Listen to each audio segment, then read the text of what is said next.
Nanumpa na si Vice President Leni Robredo bilang bagong pinuno ng Housing and Urban Development Coordinating Council o HUDC. Nagkomento naman ang pangalawang Pangulo sa pagkapanalo ng Pilipinas sa sinampang kaso nito laban sa China. Si Jervis Manahan sa detalye.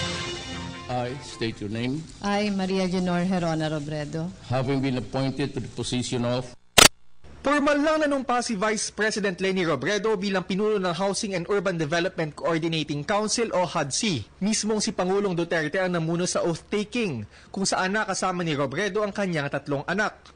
solemnly swear that I will and faithfully discharge I will well and faithfully discharge to the best of my ability the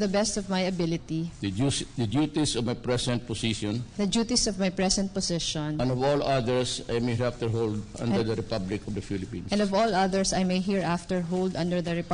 Philippines. Nagkaroon pa ng photoshoot kung saan game na nagpalitrato si Pangulong Duterte sa pamilya Robredo. Ginawa ang oath-taking bago ang ikatlong cabinet meeting na ipinatawag ni Duterte para pag-usapan ang makasaysayang ruling ng Permanent Court of Arbitration o PCA na pumapabor sa Pilipinas. Dito na rin ipinakilala si Robredo bilang opisyal na pinuno ng HUDC. Sa isang statement, sinabi ni Robredo na masaya siya na nanalo ang Pilipinas sa kaso laban sa China at umaasa siyang igagalang na magkabilang panig ang desisyon para mawakasan na ang tensyon sa West Philippine Sea.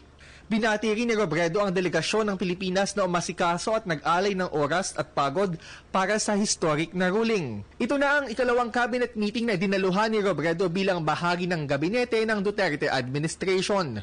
Ang HUDC ay ang parehong ahensya na hinawakan ng dalawang nakaraang pangalawang pangulo na sina Noli De Castro at Jejo Marbinay. Sa ilalim nito, pangangasiwaan ni Robredo ang iba pang ahensya gaya ng Pag-ibig, National Housing Authority o NHA at ang Home Guarantee Corporation.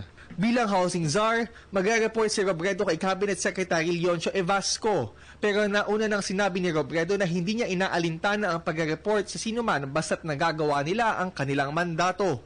Matatanda ang biglang inappoint ni Duterte si Robredo sa HUDC noong July 7 sa pamamagitan ng isang tawag sa telepono. Jervis Manahan, PTV News. Ako po si Cathy San Gabriel. Subscribe na sa PTV YouTube channel. I-click lang po ang subscribe button.